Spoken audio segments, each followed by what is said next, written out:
이런 얘기를 들으시면 전세 지금 계약하시는 분들 많이 불안하실 거 아니에요. 예. 예, 계약할 때 혹시 아, 좀 예방할 수 계약서에 있는? 특약을 넣을 수 있나요? 전세 보증금 위반안이나 전세 관련 사기가 많아지면서 그 전세 보증보험 가입하시는 분이 많아지고 네네. 있긴 하고요. 근데 이런 전세 보증보험 같은 경우에는 가입 조건이 또 있잖아요. 네. 특히 요즘에는 그 막 임대인이 사망하는 경우에는 뭐 완전히 그냥 메아리가 돼버리는 경우가 있는데 네. 어쨌든 전세 보증보험을 가입하시는 거를 추천을 조금 드리겠고, 주로 이런 보증금 위반한 이슈는 다가구 주택에 많이 생겨요. 네. 그래서 다가구 주택에 대해서 임차를 선택을 하실 때는 보증부 월세를 섞는다거나 이런 식으로 어느 정도의 버퍼를 두시는 게 좋을 것 같긴 합니다. 아.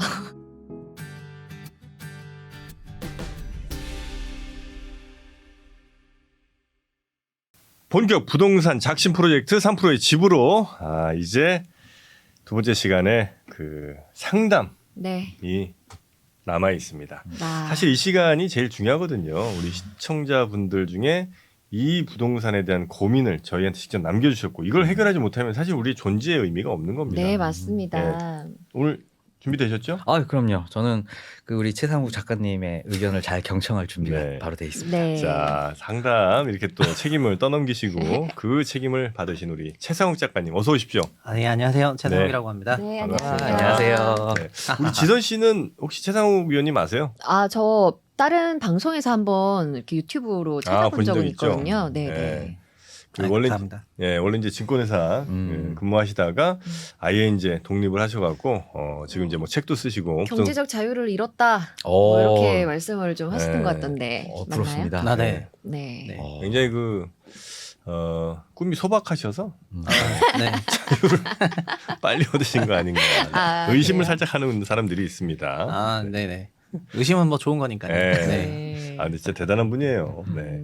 자, 그러면 뭐 여러 고민들이 또 우리 시청자분들 있으실 텐데 네. 얼른 또 고민 하나 해결하고 또 시청자분들께 좀 도움이 좀 되는 시간 가져보겠습니다. 네, 자, 어떤 고민입니까? 제가 첫 번째 사연 읽어드리겠습니다. 닉네임 My Name You 님의 사연이에요. 경기도 공공주택 분양권자인데요. 온리 대출 영끌족입니다. 6억 8천에 계약을 했고요. 올해 완공인데 잔금 대출하는 게 너무 부담이 됩니다. 전세로 돌릴까 생각을 해봤지만 뉴스를 보면 세입자 모시기 전쟁이라고 하더라고요. 주변에서 전세 대출 이자를 내주거나 인테리어 등을 내건다고 하는데 임차인 구하는 게 정말 쉽지 않아 보여요. 주변 아파트 시세가 지금도 많이 떨어졌고 앞으로도 계속 떨어질 것으로 예상되잖아요. 어떻게 하는 게 좋을까요? 제가 생각하는 방안은 두 가지입니다. 공공주택 정책상 분양권 포기가 된다고 하는데 포기를 하는 게 맞는지, 아니면 신축 아파트 세입자를 무슨 수를 써서라도 구해야 하는지 좋은 해법을 주세요 하면서 참고로 지역은 성남시 수정구 산성역 자이 푸르지오입니다. 자이랑 푸르지오 같이 있군요. 요즘 그런 데가 뭐 많이 있긴 하죠. 네. 같이 이렇게 짓는 데들이 있으니까. 대단지더라고요. 네. 성남시 네. 수정구. 수정구면 뭐 성남 구도심이에요. 구도심 쪽이에요. 네네. 근데 그 구도심 저도 한번 임장을 가봤어요. 그래요? 네. 오, 저 역시. 부동산에 관심이 좀 많아가지고 근데 약간 천지개벽 수준으로 막 이렇게 올라가는 데는 정말 너무 멋진데 그래요? 반대로 구도심 그 아직 낡은 데는 너무 낡아가지고 약간 분위기가 약간 이상하더라고요. 성남 구도심을 이해하려면 말이죠. 네. 광주 대단지 사건. 이걸 우리가 이해하지 못하면. 경기도 광주인가요? 네. 그러니까 원래 거기가 네. 이제 경기도 광주였죠. 네. 네. 성남 지금 우리가 부르고 있는 성남 거기가. 근데 거기가 이제 서울에서 쫓겨난 분들이 네. 거기에 이제 많이 좀 몰려가 계셨던 거예요. 어. 네, 그래서 거기서 막 운막 짓고 이렇게 사시다가 네. 이 역사까지 제가 또 다 말씀을 드리려면 너무 또 시간이 길어지니까. 네, 네. 하여튼 그런 그 어떤 지역에 사시는 분들의 어떤 그 뭐 이런 것들이 네. 같이 좀 있습니다. 네. 성남 구도심에는. 근데 제가 가봤다는 건요. 이미 음. 이렇게 많이 들은 거예요. 괜찮다더라. 발전 가능성이 있다더라. 뭐 이러면서. 그래요. 네네. 여튼 그래서 요게 이제 네. 분양권자시니까 분양권을 이제 받으셨고, 그죠? 그래서 이제 6억 8천에 계약을 하셨고, 이제 중도금 지금 아마 납부 중이신 것 같은데 맞나요? 이 정도 되면? 올해 완공이면? 네.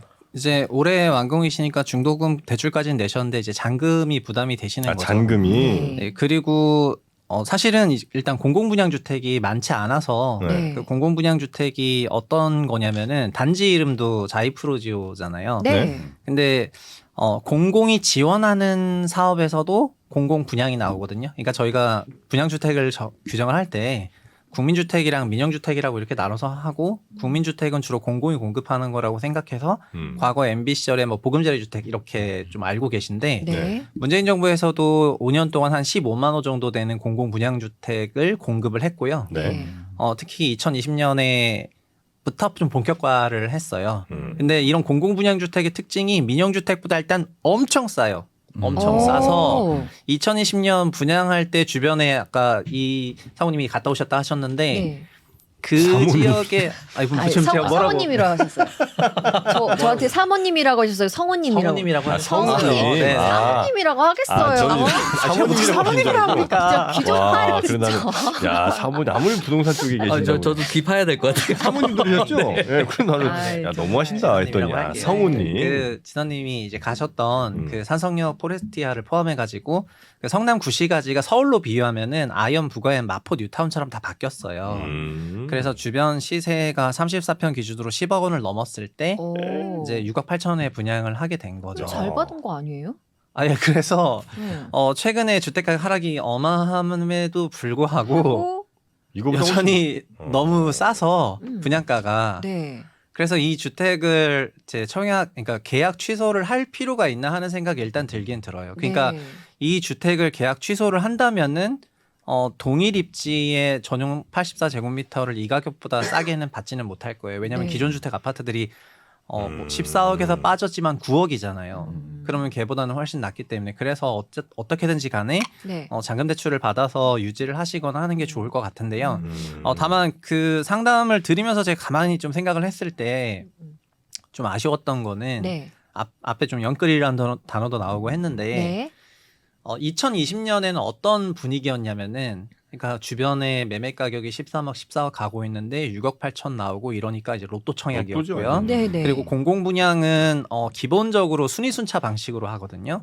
그러니까 순위순차는 청약에 예금을 많이 넣거나 그러니까 저희가 월에 10만 원씩 넣는 거를 1회차라고 해서 네. 그 1회차 금액 회차가 많거나 10만 원 기준으로 계속 더해가지고 20년이면 2,400만 원이잖아요. 네. 이런 식으로 회차가 많아야지 당첨이 되니까 상당히 그 중요한 청약통장을 이제 썼다는 게 되거든요. 네. 그러니까 썼다는 게 되는 건데 일반 민간 이제 민영주택 분양은 요즘은 거의 철회가 안 됩니다. 그 시행자가 철회해주면 이거 다시 분양할 자신이 없어가지고 아예 철회를 안 해주는데 네. 공공은 철회를 해주니까 철회를 할 수 있지만 철회하시게 되면 또 10년 내 재당첨이 안 되시고 그리고 주변 시세보다 어쨌든 가장 낮은 가격에 분양했는데 이제 그게 좀 부담이 되는 건 아쉽지만 어쨌든 주택 분양을 받으셔서 이걸 최대한 어떻게든지 간에 유지하시는 게 좋을 것 같고요. 2020년 분위기는 전세가 거의 분양가 수준이었어요. 네. 그 당시에. 그래서 아마도 그 당시 생각했을 때는 준공하고 전세 주면 내가 무자본으로 이 주택을 유지할 수 있겠지라고 생각하는 이런 어마어마한 그런 레버리지를 생각하고 한 것 네. 같아요. 네. 네, 그래서 그거에 대해서 이제 지금 좀 고통을 느끼시는 거니까. 네. 이분이 그러면은 나머지 지금 계약금 남았잖아요, 잔금. 이거를 전세금으로 어떻게 좀 해보겠다 이런 생각을 좀 하셨던 건가? 그러니까 보통은 입주를 이제 하셔야 되는데요. 네. 입주를 하셔야 되는데 입주하고 이거를 이제 전세를 놓으려고 생각을 하셨던 것 같아요.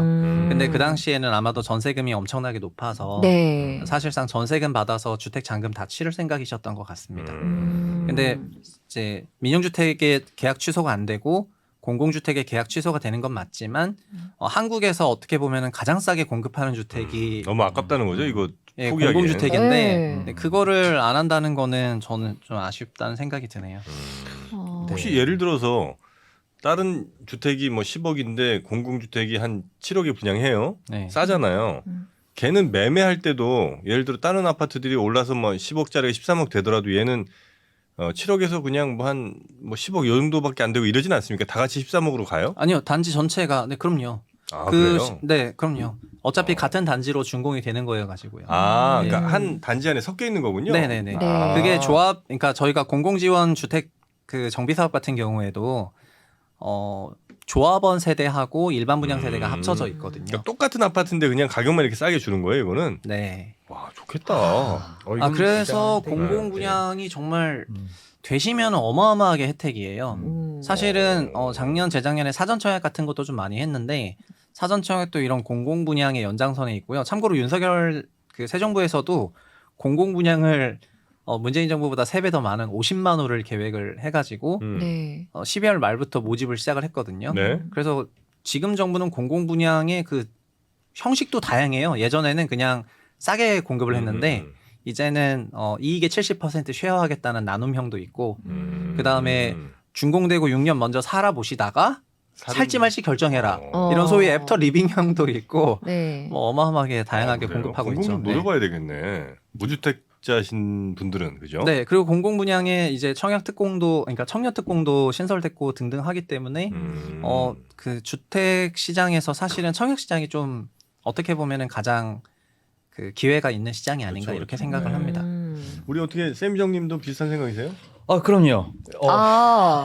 네. 아니, 실은 자 이런 게 있어요. 지금 산성역 이제 자이 프루지오의 이제 입지를 좀 우리가 좀 봐야 돼요. 입지까지 네. 분석합니까? 그럼요. 네. 제가 한번 나름 한번 조사를 해봤는데요. 네. 이 6.8억 지금 계약을 하셨다는 거 보니까 이제 전용 면적 이제 774 전용 면적으로 아마 계약을 네. 하신 것 같더라고요. 그래서 이제 2020년도에 당첨이 되셔서 올 10월에 이제 준공이 돼서 입주를 하실 예정인데 네. 이 바로 옆 단지에 산성역 이제 포레스티아라는 아파트가 있습니다. 2년 된 신축인데요. 네. 지금 이 74제곱미터 전용 면적이 얼마예요? 13억까지 찍었다가 네? 네, 13억까지 찍었다가 이제 지금 현재는 시세가 8억 5천입니다. 8억 5천. 네. 8억 5천이고 전세가 4억 8천이거든요. 근데 지금 이분이 그 바로 옆에 있는 이제 신축 아파트다 보니까 적어도 8억 5천보다는 시세가 형성될 거다. 지금 현재 상황으로는. 네. 근데 아마도 6억 8천인데 제가 봤을 때 지금 시세랑 뭐 워낙에 싸게 분양을 받으셨기 때문에 버퍼가 지금 상당히 있거든요.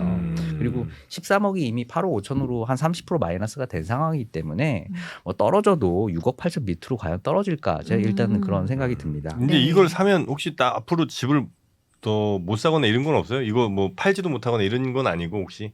아니 예, 전매 제한 기간이 있지만 준공 네. 이후에는 파실 수가 있으세요. 아 그래요? 예. 네.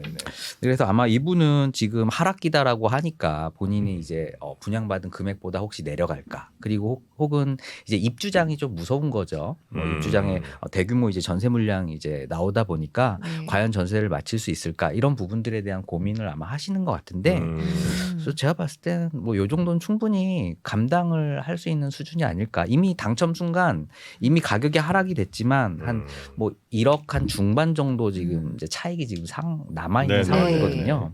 1억 중반 뭐 이미 팔지도 못하겠지만 이런 시드를 가지고 정말 좋은 입지에 조금만 위로 가면 이제 위례예요. 네. 또 분당 뭐 판교 쪽으로 연결되는 뭐 구도심 중에서도 지금 굉장히 좋아지는 그런 입지에 있기 때문에 네.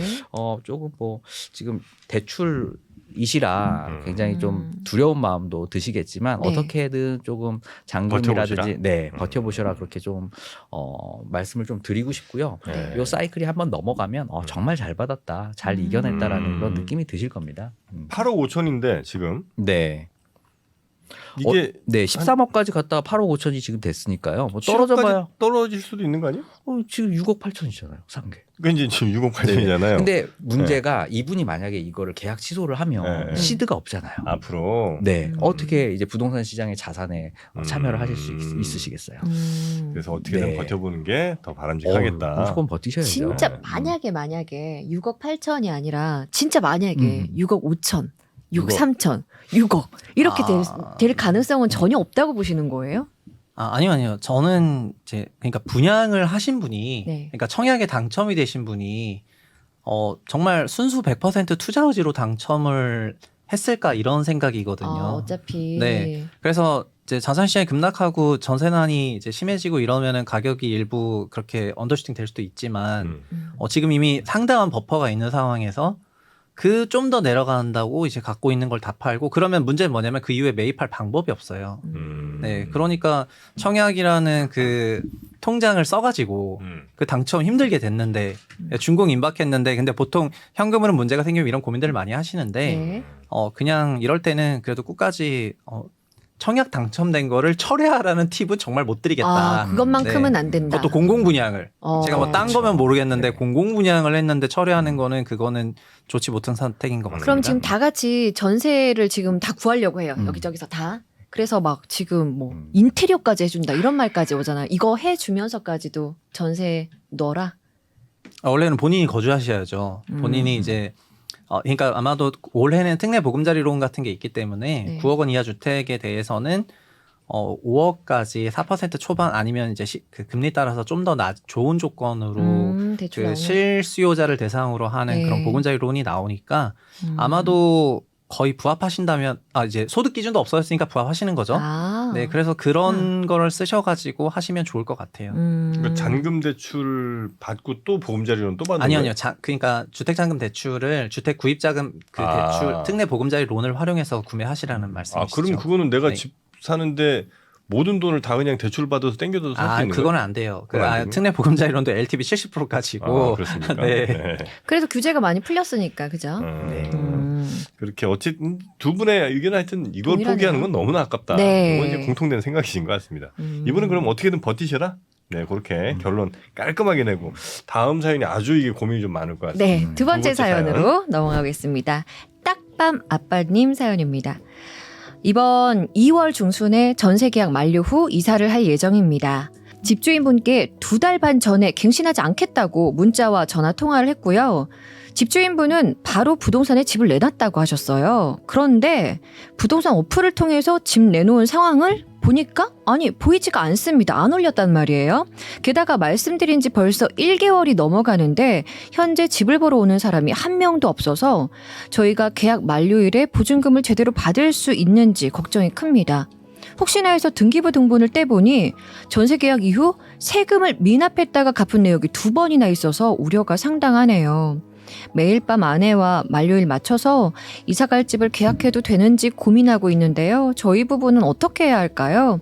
올 6월에 첫 아이 출산 예정이라 더욱 신경이 쓰입니다. 전문가님들 정말 부탁드립니다. 플러스 이사갈 집 계약 후에 만일 집주인분이 보증금을 안 돌려주신다면 어떻게 대응해야 할지도 알려주세요. 전세 보증보험은 가입하지 않았습니다. 뭐 어지러지하네요. 네. 네. 어지러지. 안타까운데. 네, 일단 저의 한 10년 전 상황이랑 거의 똑같은 것 같아가지고 저도 이제 이런 거의 똑같은 상황을 경험을 했었어가지고요. 아니, 네. 전문가도 이런 상황 놓이기도 합니까? 제 12년 전에는 그 2008년 글로벌 금융위기로 이제 투자에 대실패를 하고 갖고 있는 자산이 하나도 없는 상태로 이제 서울 금천구에 있는 빌라를 들어갔었는데 네. 만기가 돼서 전세. 네, 제가 결혼을 하면서 이제 과천으로 전셋집을 구해서 이사를 가야 되는데 네. 종전 집이 전세가 안 나가. 빠져서 네. 그래서 종전 전세도 그때 그 당시 6,500짜리 전세를 살았거든요. 네. 근데 5천만 원이 전세 줄이었어요. 네. 그 종전 전세를 갚아야 과천 아파트 전세를 아. 받을 수가 있는 거예요. 전세 대출이 두 건이 나갈 수가 없어서. 그렇겠죠, 네. 그렇지. 그래서 임차보증 만료 퇴거 통보를 하고 받겠다고 내용 증명을 다 보냈는데 집주인께서 굉장히 상냥하게 임차인이 안 구해집니다라고 내용 증명이 왔어요. 그게 내용 증명으로. 정말 상냥했어요.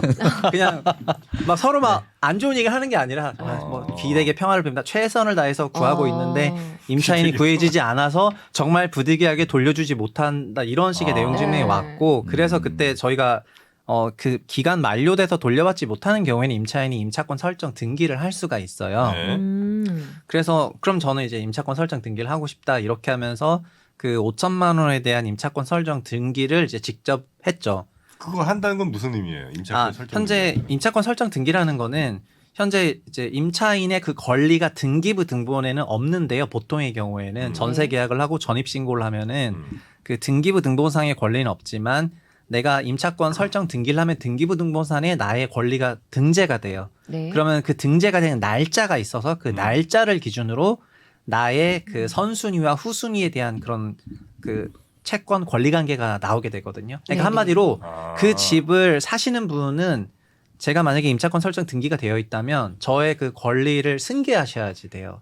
이제 요런 거죠. 이제 아마 제가 봤을 때 우리 정프로님 공인중개사 공부하셨다고. 제가요? 제가 잘못 들었나요? 어떤 컨텐츠를 요즘 자주 보시는 거예요, 도대체? 아, 네. 궁금해서까지 가요. 아, 그러셨구나. 네. 원래는 그 이제 주택임대차 보호법이라고 그래가지고요. 이제 원래는 물권과 채권이라는 어떤 권리 관계가 있습니다. 채권이라는 건 우리 뭐 사인 간의 어떤 권리 계약인 거죠. 근데 이제 이게 물권으로 넘어가게 되면 배타적인 성격을 갖고 있는 거예요. 그래서 전입하고 확정일자까지 찍게 되면 네. 비록 임대차계인 사인 간의 계약이지만 물권의 효력을 이렇게 주는 게 지금 현재 어떤 특례법이다라고 보시면 돼요. 근데 만약에 이사를 가게 되면 이 전입 요건을 또 잃어버리지 않습니까? 이사를 이전을 해야 되니까. 네. 그러다 보니까 이제 이사를 보증금을 못 돌려받았을 때는 이제 이사를 못 하게 되는데 그때 바로 임차권 이제 등기 명령 제도라는 게 있어요. 그래서 법원에 신청을 하게 되면 이제 등기부에 이제 기재를 해주죠. 그러면 그 이후에 이제 등기 전입을 빼더라도 여전히 준 물건의 효과를 이제 주는 거예요. 아니, 그렇더라도 난 돈을 못 받을 거 아니에요. 아, 네. 근데 임차권 설정 등기를 하면은 네. 법원에 경매 신청을 할 수가 있고 경매를 그건 이제 통해서 집주인을 압박하는 수단이에요? 설정 등기하면 요즘은 거의 경매 신청까지 가버려요. 네, 임차권 그럼 설정 실제로 등기를 그럼 하고. 그 물건에 대해서 경매 들어가는 네, 거예요? 하고 제가 선순위 채권자가 되는 경우가 많고요. 근데 이게 지금 이 사연이 제가 어지러지하다고 했던 게 네네. 그 세금 체납 사유가 또 있었잖아요. 네네, 두 건이요. 네, 그래서 이런 경우에는 이분이 아마도 다주택자이신데 네. 종부세 체납이 있으셨다가 잠깐 압류됐다가 또 세금 갚아서 또 풀렸다가 네. 이제 또 좀 압류됐다가 또 풀렸다가 여기서 살짝 어지러지랬고요. 네. 이게 한 단계 더 나가면은 이제 빌라왕 사건이 돼요. 그러니까 여기서 한 단계 더 나간다는 건 뭐냐면은 네. 이게 우리나라 경매제도의 약간 아이러니한 부분인데요. 그 제가 화면 하나 갖고 왔거든요. 화면 네. 하나 가지고 왔습니다. 여기 경매 같은 걸 하게 되면은 그 경락을 받는 순위가 있어요. 경락이요? 그러니까 경매에 그 권리 서로 내가 내놓을 수 있는 그 권리 경매 배당 순위가 있어요. 죄송합니다. 경락이 아니고 그 배당을 받을 수 있는 네네. 그 순위가 있는데 여기서 제일 문제가 됐던 게 저 4번의 사순위라는 게 있는데요. 네. 사순위라고 뭐라고 돼 있냐면은 경매 목적물 그 집에 부과된 국세 아. 그리고 지방세와 가산금이 저게 사순위가 되는데요. 네.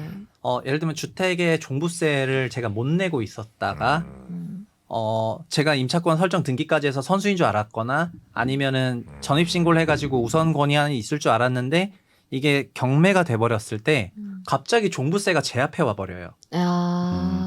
그래서 이번에 올해 정부 정책이 하나가 나왔습니다. 네. 이건 제가 말씀을 드릴까 하다가 말씀을 못 드렸는데 준비를 네네. 하셨구나. 네, 맞아요. 아, 맞아요. 네네네. 이게 그러니까 9월에 빌라왕 사건이 생겼는데 왜 생겼냐면은 그러니까 A라는 임대인일 때 제가 임차를 했는데요. 한 1년 지나니까 임대인 B로 바뀌었다는 거 아닙니까? 갑자기. 네네. 근데 B로 바뀌는 건 괜찮았는데 문제는 이 B가 체납 세금이 있었던 거예요. 체납 종부세가요. 그래서 체납 종부세가 있는 상황에서 이 집이 경매로 가게 되면은 임차인의 임차 보증금이 후순위로 밀려버리고 종부세가 선순위가 돼버리니까 임차 보증금이 정말 말 그대로 완전 날라가 버려요. 임차권 설정 등기 설령했다고 네. 해도. 그래서 9월 달에 이거를 바꾼다 그래가지고 어떻게 바꿨냐면은 결국은 이렇게 바꿨어요. 이 그림을 보시면은 저기서 말하는 저당권이라는 거는 은행의 담보대출이고 오른쪽에 있는 게 주택임차 보증금이라고 할게요. 그러니까 여기서는 상황을 저당권이 없어도 괜찮습니다. 그러니까 제가 주택임차 보증금이 있는데 그 앞에 세금이 있는데요. 계산을 어떻게 하냐면은 이 법정기일이 늦은 당해세라는 게 이 사람이 체납하고 있는 그 B라는 바뀐 임대인이 갖고 있는 종부세 같은 게 이제 앞순위가 아니라 네. 저의 그 뒤로 간다는 거죠. 임차금액으로 후순위로 가기 때문에 네. 임차인 입장에서 세금 때문에 저희 보증금이 털리진 않는데 요건 4월부터 시행을 할 제 예정이에요. 친구가 저 당했거든요. 그래서 아. 경매까지 갔어요. 근데 그러니까 돈이 있는 친구가 아니어가지고 다 빚을 내가지고 경매금을 마련을 했는데 저 세금이 나온 거예요. 네. 그래서 경매금을 마련했다는 거 낙찰을 받으려고? 낙찰을 받으려고요. 근데 이제 공부를 많이 하긴 했지만 잘 모르는 거예요. 일반인들은 모르잖아요. 맞아요. 저건 숨어져 있는 이런 부분이라서 정부가 그냥 먼저 그냥 당해세라고 그래서 국세라든지 네. 지방세를 먼저 가지고 가거든요. 아, 그랬구나. 그래서 어떤 네. 배당의 문제에 있어서 우리가 임차인들이 좀 곤혹을 좀 많이 받았죠. 네. 그래서 올해부터 이제 저 부분에 대한 순서를 좀 바꿔준다는 정부 정책이 지금 나와 있는 상황이라서 경매를 가더라도 약간은 좀 다행이다. 이제 국세라는 숨겨진 이런 부분들이 없어질 수가 있는데, 근데 제가 봤을 때 더 큰 문제는 뭐냐면요. 네. 국세는 정부 정책에 의해서 일단 오케이. 근데 문제는 다가구 신축이란 말이죠. 네. 다가구 신축은 거의 대부분 아마 저당권이 먼저 근저당이 설정돼 있을 겁니다. 은행이 네. 이제 그럼 이제 근저당이 먼저 선순위로 선정되어 있고, 빠져나가고. 예, 그다음 이제 순서대로 각 층마다 뭐 소액 임차권뿐만 아니고 뭐 다 네. 전세권이 설정이 돼 있는 거죠. 그럼 이거는 지금 국세가 더 우선적으로 아. 빠져나가고 저당권부터 빠져나가게 될 거예요. 이 부분까지는 정부가 양보를 안 하거든요. 그래서 지금 요 사연자분이 일단은 압류가 되어 있다라는 사실은 말씀을 해주셨는데, 등기부를 조금 더 자세하게 좀 을구를 본다면 네. 아마도 저당권, 근저당이 아마 먼저 되어 있지 않을까. 그래서 경매로 됐을 때 안타깝지만 나의 어떤 우선 변제뿐만이 아니고 대항력 자체를 상실하는 이런 상황일 겁니다. 네. 보통 이런 물건들은 거의 대부분이거든요. 우리 정프로님도 지금 이런 상황 아니신가요? 제 상황은 네. 그보다는 훨씬 좀 더 심각한 것 같긴 한데요. 일단 뭐 제 상황이야 뭐 제가 잘 알아서 얘기할 텐데. 네. 이게 제가 더 마음이 쓰이는 게 네. 서구 도마이동. 네. 제가 예전에 또 있었던 동네거든요. 아, 정말요? 그래요? 이제 대전이잖아요. 아. 그리고 제가 대충 어딘지 알 것 같은 느낌. 어느 동네인지 알아요. 네. 야, 근데 여기서 지금 전세금 1억 2천, 이제 이분은 또 이사를 가셔야 되는데, 네. 근데 이사를 갈 집에도 사실 지금, 확실하게 확인을 못 해놓는 상황이잖아요. 언제 그쵸. 돈을 받을지 네. 모르니까. 이사갈 집을 구하지도 못하는 상황 아니에요? 네. 지금 이제 보러만 다니고 계시는 네, 그런 그러니까 상황. 만약에 이사갈 집에 대해서도 전세 대출을 받아야 된다면은 네. 현 주택에 전세 대출이 있다면은 신규 주택에 전세 대출은 안 나오는데 네. 그렇죠. 그래서 현 주택에 전세금을 꺼야 돼요. 근데 제가 그것 때문에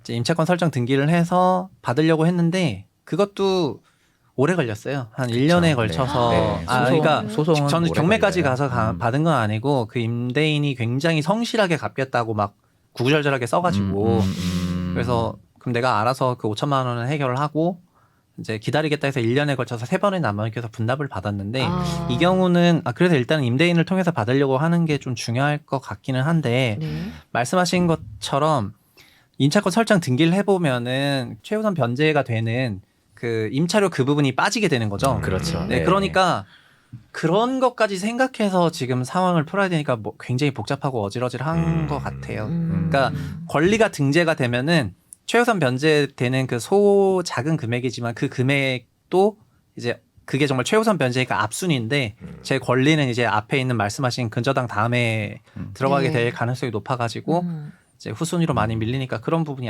좀 고통스럽네요. 저도 이걸 하면서 12년 전에 떠올라가지고. 지금 이게 정말 권리 구제가 확실히 내 권리가 확실하고 네. 담보가 확실하다면 뭐 임차권 등기 바로 실행해서 경매로 가서 깔끔하게 받으셔라라고 말씀을 드리겠는데, 네. 근데 이런 상황의 문제 거의 대부분은 실은 이렇게 법적으로 가서 구제가 안 될 가능성이 높죠. 구제도 안 되고 네. 시간은 계속 오래 끌고. 그렇죠. 예. 그럼 이분의 손해가 굉장히 커질 가능성이 높기 때문에 네. 그래서 저는 만약에 이제 집주인이 악의적으로 뭘 하는 이런 사람이라면 이제 그건 이제 또 다른 경우에 쓰고 네. 네. 그 경우가 아니면 집주인에게 잘 좀 설득을 하셔서 전세금을 좀 낮추시라. 그죠? 조금 낮추시면 그래도 좀 빨리 들어올 가능성이 좀 있지 않겠습니까? 뭐 그럴 수 있죠. 네. 네. 그래서 요즘은 그리고 음. 그 여월세 제한을 임차인이 하기도 하거든요.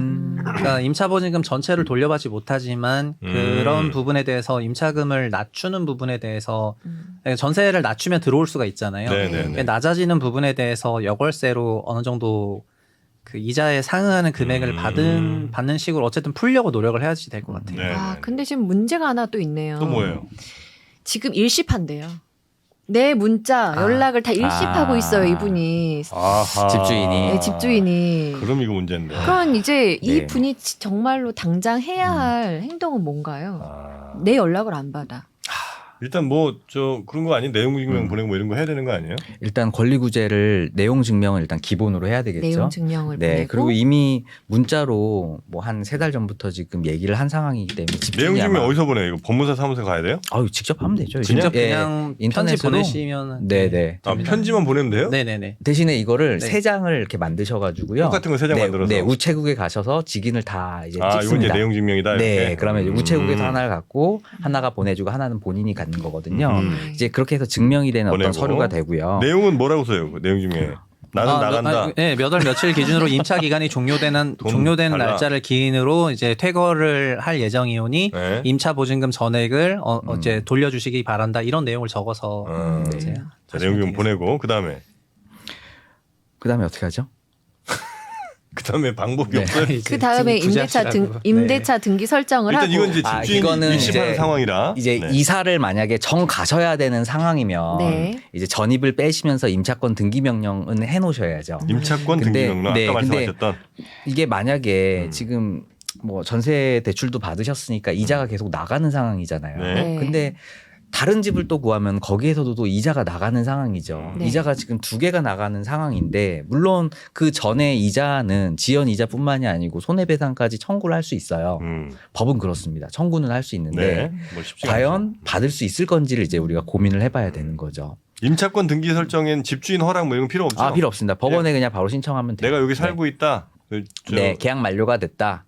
그걸 네, 증명할 그럼 증명할 수 있는 것만 제출, 내면 되고요. 네, 그러면- 법원까지 가야 되는데. 뭐 등기소에 가서 그냥 신청 한 번만 하면 아, 되고요. 등기소에 네, 가서? 네. 온라인으로도 아마 가능할 겁니다. 어. 네, 그러면 이제 등기부에 이제 기재가 촉탁 기재가 돼요.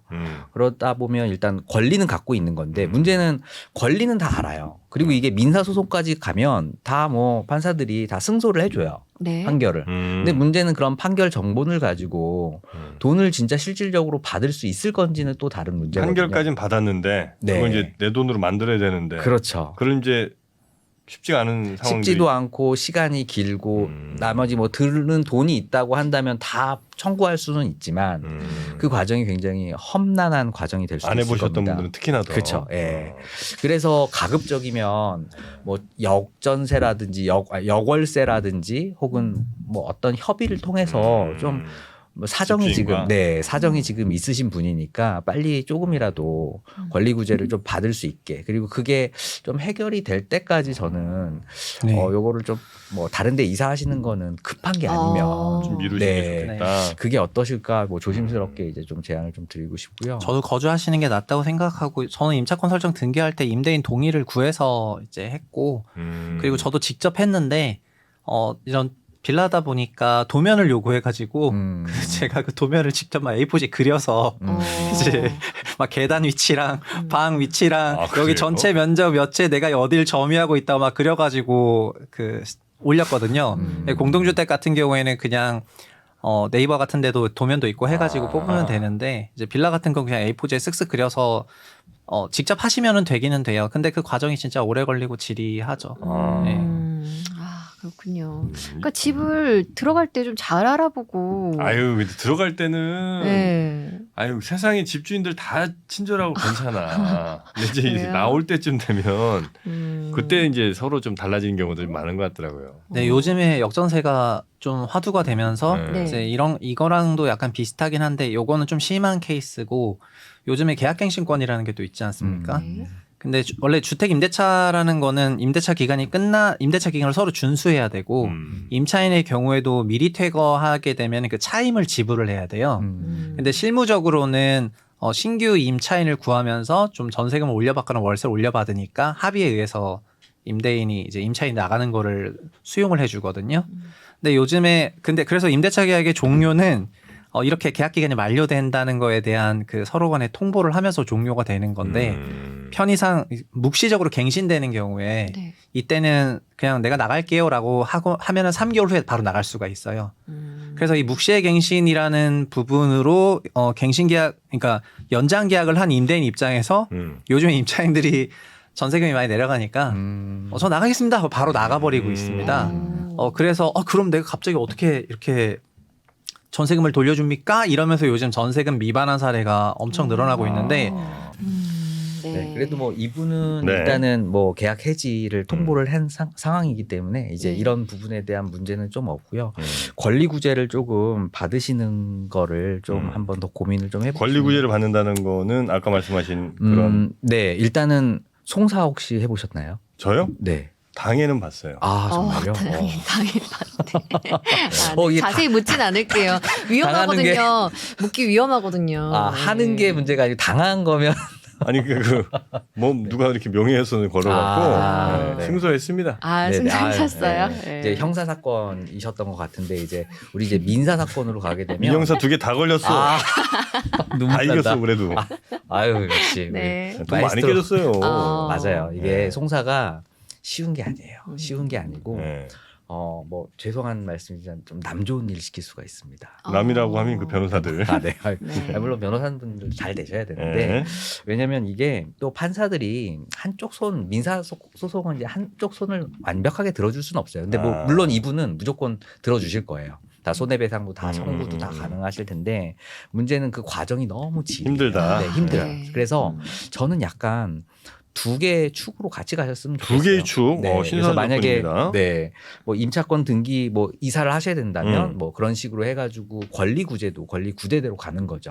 어떤 소송도 실은 뭐 법무사한테 살짝 가면 소장만 이렇게 써주시는 분들도 계세요. 저렴한 비용에. 네네. 네, 그러면 일단 그런 권리 구제도 권리 구제를 하면서 협상도 협상으로 같이 하는 거죠.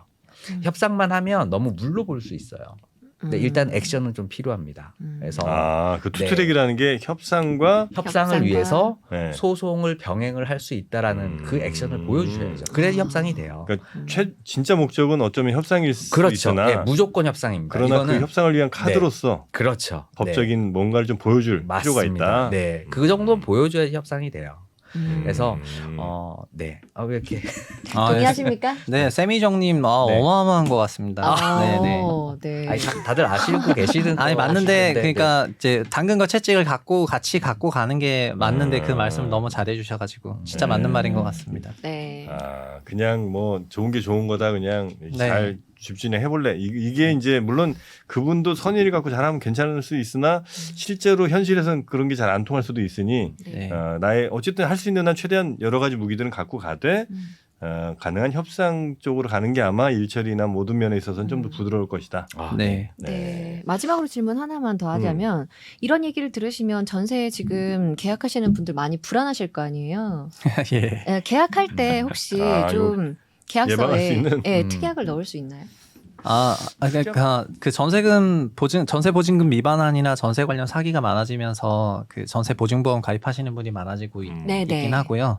근데 이런 전세 보증보험 같은 경우에는 가입 조건이 또 있잖아요. 네. 네, 특히 요즘에는 그 막 임대인이 사망하는 경우에는 뭐 완전히 그냥 메아리가 돼버리는 경우가 있는데 네. 어쨌든 전세 보증보험을 가입하시는 거를 추천을 조금 드리겠고 다만 이게 공동주택인 아파트에는 이게 아주 심하게는 안 생기는데 주로 이런 보증금 위반한 이슈는 다가구 주택에 많이 생겨요. 네. 그래서 다가구 주택에 대해서 임차를 선택을 하실 때는 순수 전세를 지향하시는 게 어떤가 싶어요. 순전세보다는 네. 보증부 월세를 섞는다거나 이런 식으로 어느 정도의 버퍼를 두시는 게 좋을 것 같긴 합니다. 그런 거 안 두셨죠? 저요? 네. 그러니까 둘 수가 없었다니까요. 무조건 전세만 받은. 대신 이제 전 그건 뒀어요. 나중에 이제 계약 기간이 만료되고 제가 여기서 이제 나올 때 만약에 이걸 못 빼주면 그때는 하루당 이 해당 금액의 당시의 금리의 몇 프로 이렇게 계산해갖고 하루당 일할 계산해서 나한테 주는 걸로. 손해배상 예정액을 이제 만들으신 그렇습니다. 거죠. 정프로님 같은 그런 계약을 한 임대인이면은 이제 부실 법인에 팔아버리겠죠. 무갭에다가. 놀랍게도 이미 법인입니다.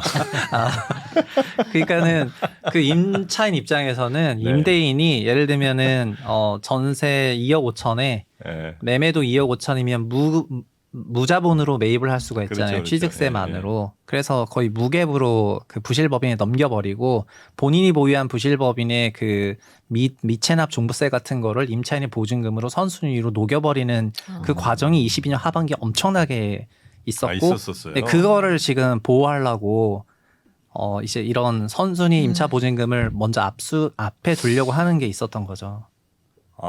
아니 그러니까 네. 그 법인으로 이 소유권을 넘기고 네, 매매 계약을 체결해요. 뭐냐면은 제가 네. A 씨인데 최상욱 씨가 정프로님이랑 임대차 계약을 체결하고요. 네. 근데 2억 5천 전세를 체결하고 근데 제가 소유하고 있는 법인이나 제가 지분이 있는 어떤 다른 법인인데 얘는 약간 부실이나 체납이 있을 만한 이런 법인인데 요놈과 제가 매매 계약을 체결을 해요. 네. 얼마에? 2억 5천만 원 매매에 2억 5천 전세로. 네. 무자본으로 얘는 매수가 되죠. 네. 매수가 되면 이제 정프로님은 이 법인에 받으셔야지 돼요. 그렇죠. 네, 이 법인에 받으셔야 되는데 요 놈은 아까 배당 순위 기준으로 선순위 종부세가 쌓여 있는데 그 이후로도 종부세가 계속 쌓여서 임차 보증금은 다 선순위라는 거예요. 얘가 청산하게 되면은요. 그러면은 그 세금은 어질어질하다. 이것 때문에 지금 저희가 처음에 논의했던 게 이것 때문에 그 2억 5천 보증금이 날라가니까 왜냐하면 집을 팔았더니 2억 5천이었는데 종부세 체납액이 2억 5천이었다. 그러면 보증금을 못 받는 상황이 생기니까 이 임차인들을 보호하기 위해서 이런 경우에 임차 보증금 2억 5천이 선순위다 이렇게 바꾼 거예요. 네. 그럴 땐 어떻게 대처하셔야 되죠? 일단 저는 그때도 네. 말씀드렸다시피 그 쇠사슬을 집 문 앞에 두르고 안 나갈 생각입니다.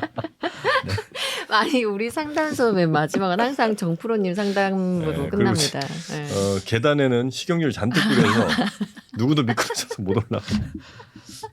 할 생각. 아유 참 어떡해. 집을 제가 지켜야죠. 네, 꼭 지키시길 바랍니다. 저 만약에 그 상황 되면 집에서 라이브 할 거니까 여러분들 네, 혹시 제가 이 스튜디오 못 오도록 우리 열쇠만 주시면 제가 따고 들어가겠습니다. 3%의 집으로 조회수 100만 터지는 날 네. 그때 이제 일 터지는 거죠.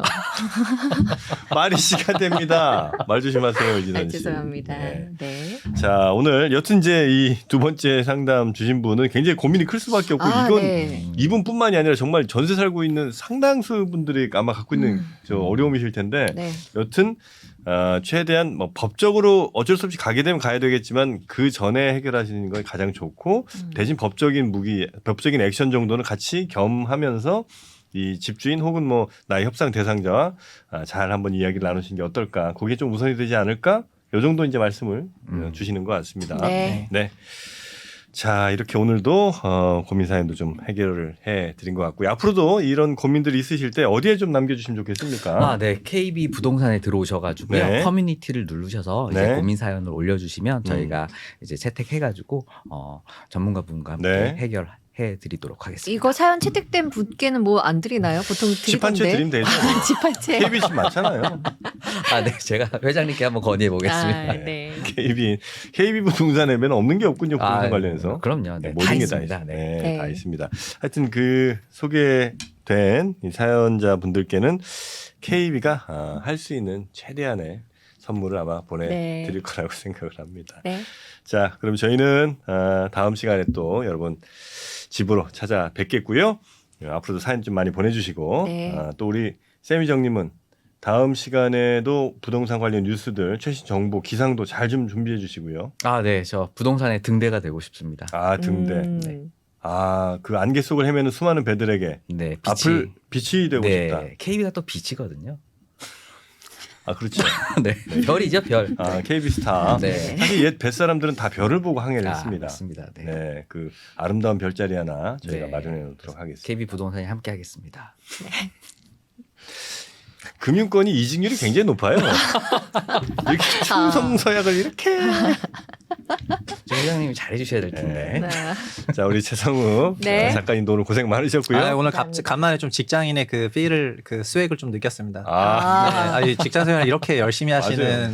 직장생활 저렇게 스웩을 안 좀- 하시더라고 보니까 예전에 보면. 제 과거를 좀 반성하게 됐습니다. 네. 세미정님도 네. 빨리 네. 우리 프리 선언할까요? 경제적 경제적 자유? 자유를 네. 세미정님이요. 세미정님. 네. 그런 생각 전혀 없으시잖아요. 전혀 없습니다. 네. 평소에 충성을 다할 겁니다. 그럼요. 지금 어디쯤 뼈 묻어야 되나 그거 좀 찾고 있는데 뭐. 네. 자, 그럼 저희는 다음 시간에 집으로 또 여러분 찾아뵙도록 하겠습니다. 함께해 주신 여러분 고맙습니다. 고맙습니다. 감사합니다.